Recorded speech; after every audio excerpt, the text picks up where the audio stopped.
اگلے زمانوں میں تو آپ کو پتا ہے کوئی ٹیکنالوجی کا تو لوگ نہیں کھا رہے تھے نا. اس وقت تو سورس آف انکم اور زندگی گزارنا اسی بارش کے اوپر، جو بارانی ایک معاملہ ہوتا تھا، زمین اگاتی تھی، آپ کھاتے تھے، 2 وقت کی اپنی روٹی پوری کرتے تھے اور رات کے وقت سو جاتے تھے، پھر صبح اٹھ کے وہی مشقت. آج تو زندگی بالکل بدل چکی ہے نا جی. آج جو ذریعہ معاش ہے وہ بالکل ڈیفرنٹ ہو چکا ہوا ہے. آج جو ہمیں تکلیف معاش کی کاٹنی پڑ رہی ہے پہلے یہ والی نہیں تھی. آپ یوسف علیہ السلام کا جب ذکر خیر آئے گا اگلی سورت کے اندر، سورہ یوسف میں، اور اس کے اوپر ایران والوں نے جو فلم بنائی ہے وہ آپ دیکھیں تو وہ ساری کی ساری زندگی ان کی اناج کے گردی گھومتی ہے کہ وہ اگا رہے ہیں، کھا رہے ہیں، فاقے ہوئے ہیں، مصر چلے گئے ہیں اور وہاں سے جا کے اناج لے کے آئے ہیں. نہ کوئی انٹرنیٹ ہے، نہ کوئی گاڑی ہے، نہ کوئی اسمارٹ فون ہے، نہ کوئی گیس کا کنیکشن ہے، نہ کوئی بجلی کا کنیکشن ہے. یعنی کتنی سادہ سی زندگی ہوا کرتی تھی. اور یہ بھی نہیں ہے کہ کوئی نوکری کرنے کے لیے کراچی سے لاہور آیا ہوا ہے اور لاہور والا بیچارہ کراچی گیا ہوا ہے اور اس کی وجہ سے ٹرینیں چل رہی ہیں، بسیں چل رہی ہیں، ہوائی جہاز کا سفر لوگ کر رہے ہیں.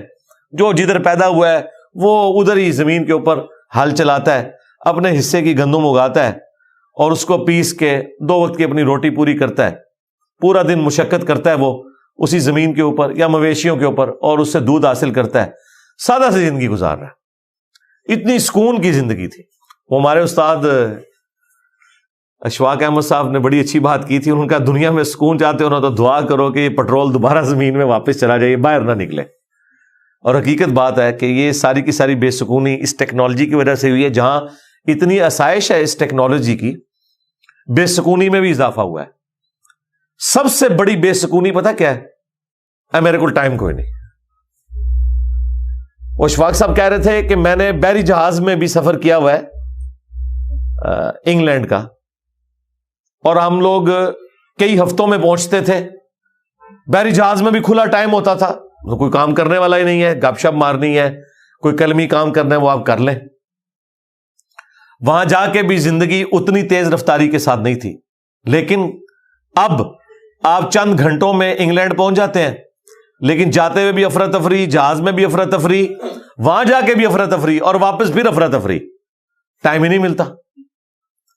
اس کی پریکٹیکل مثال آپ نے دیکھنی ہے. آپ روڈ کے اوپر دیکھیں کہ روڈ کے اوپر ہمارے نوجوان بڑی تیزی کے ساتھ موٹر بائک چلا رہے ہوتے ہیں. اس لیے نہیں کہ انہوں نے جلدی کالج پہنچنا ہے، یونیورسٹی پہنچنا ہے یا پڑھنا ہے، نہیں، اس لیے کہ انہوں نے اپنے دوستوں کو ٹائم دیا ہوا ہے کہ فلاں ہوٹل پہ بیٹھ کے ہم نے آدھے پونے گھنٹے گپیں مارنی ہے اور 15 منٹ لگا کے دودھ پتی کا ایک کپ پینا ہے.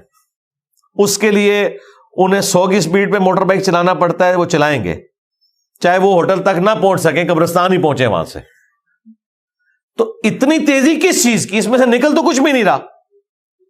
ہماری وہاں پہ جو ایکٹیویٹی ہے وہ یہ ہے کہ ہم نے آدھا گھنٹہ گپیں لگانی ہے، 15-20 منٹ چائے پینی ہے، اور روڈ پہ ہم 5 منٹ بھی فالتو لگانے کے لیے تیار نہیں ہے کہ سکون سے چلے جائیں کہ یار پہنچ جائیں وہاں پہ. اور خدا نہ خواستہ جب ایکسیڈنٹ ہوتے ہیں تو پھر کئی مہینوں کے لیے بستر کے اوپر پڑے رہتے ہیں.